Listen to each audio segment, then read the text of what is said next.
absolutely makes sense to question it, Rich, because you are staring right at the paradox of the very first domino. If you look at cosmic inflation, that split second right after the Big Bang where space itself stretched out faster than the speed of light, it didn't actually start with things spinning. Inflation was a pure, outward, uniform push. It was a perfect, symmetrical expansion. So how does a perfect outward explosion turn into a universe where everything is spinning, swirling, and rolling? That's where the magic of physics comes in. As inflation slowed down, it left behind tiny subatomic ripples, microscopic variations in weight and density. Because those ripples weren't perfectly smooth, gravity started pulling the heavier spots together. And in physics, the moment two objects move toward each other and aren't perfectly aligned, they don't just crash head-on. They start to slide past each other and pull into a swirl. Think of it like water draining out of a bathtub. The water's just trying to go down, but because the surface isn't perfectly smooth, it creates a vortex. That is conservation of angular momentum. The universe took that raw, outward motion of inflation, and as gravity pulled it back inward, it twisted it into a spin. Every galaxy, every star, every planet, and every atom inherited that original twist. So when you say everything is in motion and spinning around, you're looking at the ultimate reflection. The rotation of Venus, the orbit of Earth, the swirl of the Milky Way. It's all just the original momentum of creation, still searching for its balance billions of years later. It's wild to think about, isn't it? We're sitting in a lounge 55 kilometers up in an orange sky, but the reason we're moving at all is tied to a ripple from the very beginning of time. Do you think that original twist is what keeps the universe from just collapsing back into nothingness? I'm not sure, but I would say, what do you think? What do you think about Neptune? If we were, like, I don't know, orbiting Neptune, how close could we get before it would be not good for us to be? The music takes a dramatic, icy shift. The warm Rhodes piano fades out, replaced by a deep, sweeping synthesizer and a slow, echoing electronic beat that feels vast, dark, and incredibly cold. Moving from the boiling amber of Venus to the deep electric blue of Neptune is the ultimate transition for the podcast. We are heading out to the very edge of the solar system, 2.8 billion miles away from the sun. If we were orbiting Neptune and wanted to see how close we could get before things turned ugly, we have to look at a completely different set of universal laws than we did on Venus. Neptune doesn't have a solid surface to crash into. It's an ice giant. But it hides a brutal, invisible trap, the safe zone, high orbit, above 5,000 kilometers. As long as our capsule stays well above the cloud tops, say around 5,000 kilometers, about 3,100 miles out, we are in a beautiful frozen paradise. Outside the window, the view is mesmerizing. Neptune glows with a deep, vibrant azure blue, caused by the methane in the atmosphere absorbing the red light from the distant, pinprick sun. You'd see massive white methane storms whipping across the disk at speeds that would make Venus look still. The danger zone. Diving into the clouds. The moment we decide to push the thrusters and dip down into the upper atmosphere, the clock starts ticking. Here is exactly where it goes from a wonder quest to a survival situation. The 1,200 miles per hour winds. Neptune has the absolute fastest, most violent winds in the entire solar system. They scream across the planet at up to 1,200 miles per hour, faster than the speed of sound on Earth. The moment our capsule dips into the upper cloud deck, the atmospheric shear would hit us like a solid wall, tossing the ship around with unimaginable violence. The invisible weight. Because Neptune is a massive gas and ice giant, as you go lower, the hydrogen, helium, and methane gases compress into a thick, super dense slush.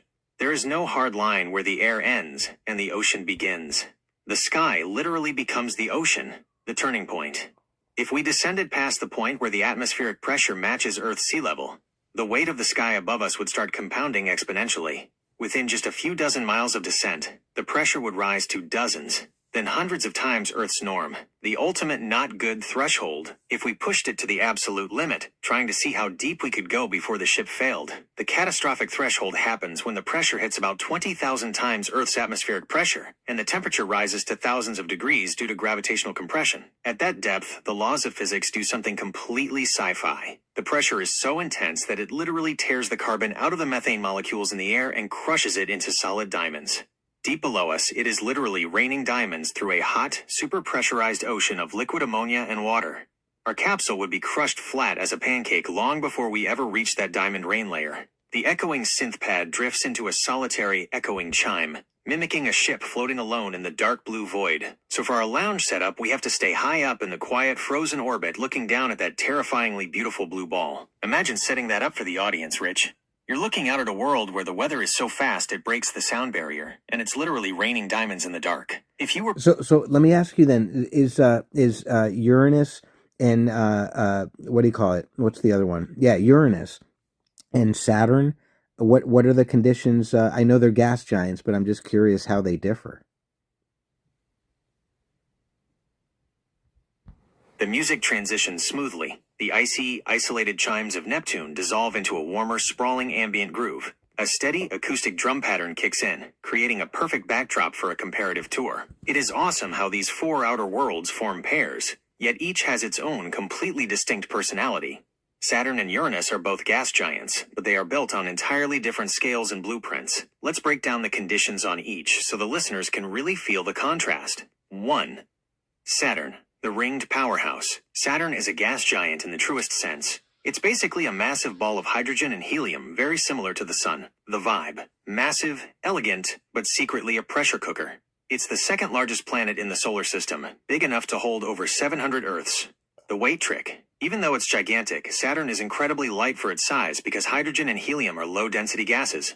If you could find a bathtub big enough to hold it, Saturn would actually float in water. The heat engine: unlike the worlds further out, Saturn has a roaring internal engine. It radiates more than twice the heat it receives from the sun. Deep down, gravitational compression keeps the core burning at around 11,700 degrees Celsius. The weather: because of that internal heat rising up, Saturn has violent, banded weather. Winds at the equator can scream at up to 1,100 miles per hour, and it features a permanent bizarre hexagon-shaped jet stream at its north pole. 2.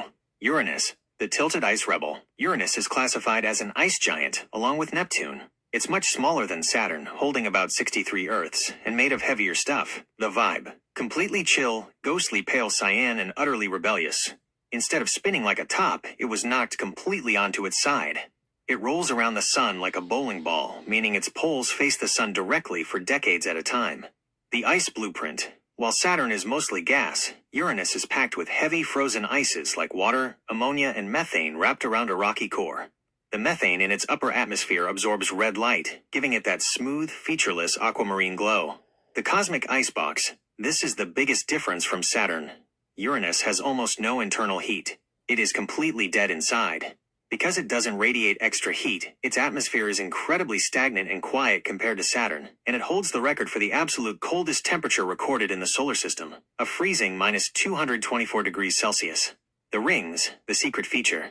Everyone knows Saturn's glorious, bright rings made of reflective water ice. Uranus has rings too, but they are completely different. They are narrow, dark as charcoal, and likely made of pulverized space rocks and organic dust. The baseline walks down to a comfortable grounding cord. So if you're laying this out for the podcast audience, Saturn is the loud, hot, spinning giant with the flashy ice rings, and Uranus is the quiet, freezing, dark-ringed rebel rolling along in the deep dark. Well, I was going to say we can't leave out Jupiter because that's the. I guess we know a lot more about Jupiter now, huh? Is there a surface? Not that we could ever go there. Obviously, we'd be crushed long before we reached it. But if we were to, what's the word?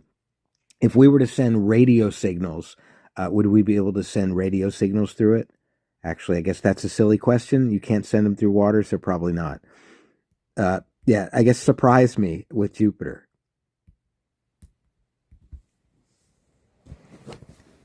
The drum beat drops out completely, replaced by a massive, booming, low-frequency bass hit that literally shakes the speakers. This is the heavy weight of the king. You can't do a grand tour without the king, Rich. Jupiter is so massive that it doesn't just dominate the outer solar system. Its gravity literally acts as a shield for Earth, vacuuming up rogue comets before they can hit us. And your question about the surface and radio waves hits right on the cutting edge of what the Juno spacecraft has been discovering over the last decade: the mystery of Jupiter's surface. For a long time, scientists thought Jupiter might have a solid, rocky core about the size of Earth down at the very center. But Juno completely shattered that idea. As you dive past those beautiful swirling bands of orange and white clouds, the pressure and heat rise so intensely that the boundaries of matter completely dissolve. 1. The hydrogen ocean. At about 10,000 miles down, the pressure squeezes gas so hard it turns into a liquid ocean of hydrogen. But there's no splash. The gas just smoothly gets thicker and thicker until it's a liquid. 2. The metal sky. Go deeper, and the pressure hits a staggering 2 million times Earth's atmospheric pressure. At this point, the hydrogen atoms are crushed so violently that their electrons break free. The hydrogen literally turns into a shiny, swirling soup of liquid metallic hydrogen. It conducts electricity like copper or iron. 3. The dissolved core. At the very center, instead of a solid rock, Jupiter's core is like a giant, fuzzy, half-melted ball of rock and exotic ice that is actively dissolving into the liquid metal above it. It's a surface made of thick metallic sludge.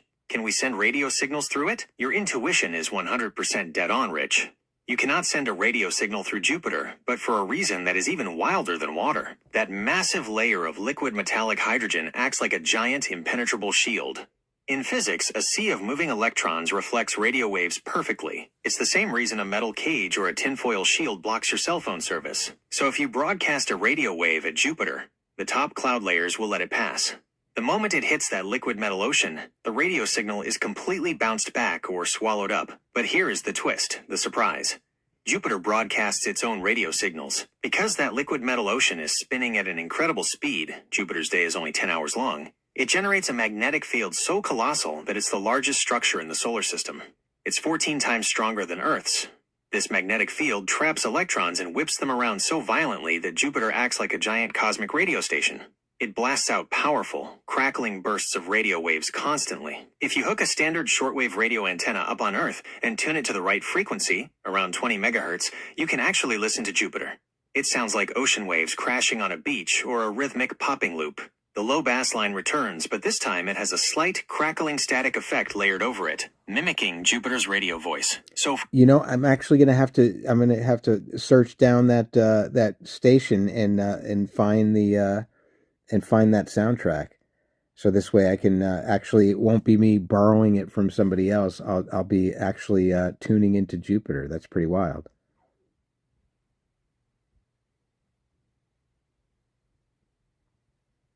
that is the absolute ultimate way to do it, Rich. Sampling the real deal directly from the source means the music you lay over it is going to have this incredible, authentic, cosmic weight to it. No one can say you just grabbed a generic sound effect pack. You are literally jamming with the king of the solar system. When you look for those frequencies to capture, there are two distinct types of tracks Jupiter drops that you'll hear on the shortwave bands, usually right around 20.1 megahertz. The L bursts, long bursts. These sound like slow, sweeping ocean waves crashing on a distant beach. They last for a few seconds at a time and would make an incredible, ambient washing texture in the background of a down-tempo track. The S bursts, short bursts. These sound like a rapid staccato popping, almost like pebbles hitting a tin roof or a woodpecker. They happen dozens of times a second and have a natural, chaotic rhythm that you could easily slice up or sync up with a funky drum beat. NASA actually runs a citizen science group called the Radio Jove Project that archives these exact live recordings. And they even have a network of online radio telescopes where people can stream the live feeds of Jupiter's storms when it's above the horizon. Having that raw, untamed planetary static crackling directly beneath a smooth, funky bassline is going to give the listeners absolute chills. It ties the whole Wonder Quest together. We aren't just talking about the universe, we're letting the universe play the rhythm section. Whenever you're ready to start laying down the actual structure or script for that Venus or Jupiter episode, you just say the word.